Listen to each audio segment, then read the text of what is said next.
Ripoti na tathmini za kijeshi zinaonyesha kwamba iwapo mvutano kati ya Iran na Israel utaongezeka tena, kambi za anga za utawala wa Israel zinaweza kuwa na nafasi kubwa katika operesheni zozote za kijeshi zitakazotekelezwa.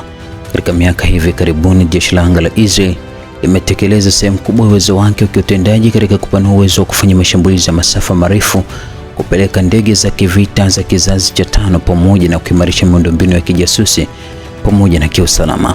Upande wake, Jamhuri ya Kiislamu ya Iran imekuwa ikisisitiza mara kwa mara kwamba hatua yoyote ya kijeshi dhidi ya ardhi yake itajibiwa na hatua zinazolingana, ikitegemea uwezo wake mkubwa wa makombora na ndege zisizo na rubani.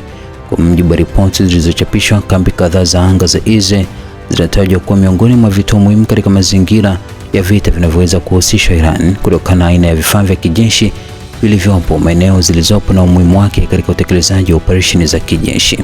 Kambi ya anga ya Nevatim iliyopo kusini mwa Israel inachukuliwa kwa moja ya vituo muhimu zaidi vya kiutendaji vya jeshi la anga la Israel.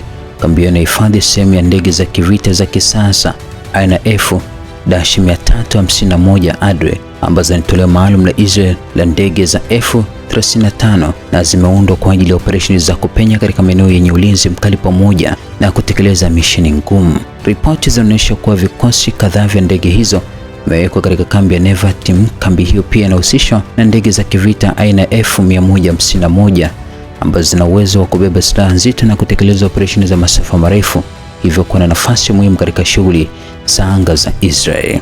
Kutokana na umbali wa kijiografia kati ya kambi hiyo na malengo yanayoweza kuwa ndani ya Iran, ndege za kujaza mafuta angani zinachukuliwa kwa muhimu sana katika kuongeza uwezo wa ndege za kivita kufanya operesheni za masafa marefu. Wakati wa mvutano wa hivi karibuni kati ya Iran na Israel, maafisa wa Iran walieleza kuwa kambi hiyo ililengwa katika mashambulizi ya makombora, na hata hivyo kiwango halisi cha uharibifu miundombinu yake hakijathibitishwa kikamilifu na vyanzo huru. Kambi ya anga ya Tel Nof iliyopo karibu na Tel Aviv ni kituo kingine kikubwa cha jeshi la anga la Israel. Kambi hiyo inahifadhi vikosi kadhaa vya ndege za kivita aina ya F-15 pamoja na F-16.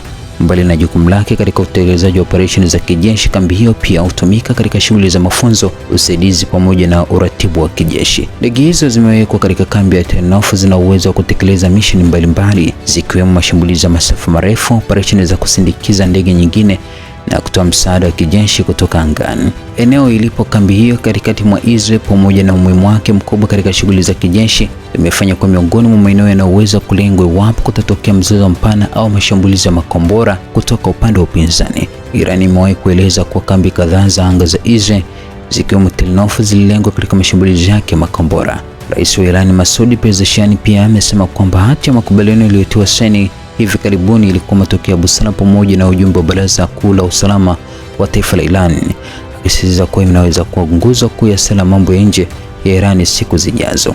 Katika ujumbe uliochapishwa kwenye mtandao wa X, Pezeshkian aliandika, waraka wa makubaliano uliotiwa saini ulikuwa matokeo ya busara pamoja wa ujumbe wa Baraza Kuu la Usalama wa Taifa na ujumbe wote wamekubaliana nao, na naamini kuwa waraka huu utakuwa kitovu cha sera yenye mambo ya nje katika siku zijazo.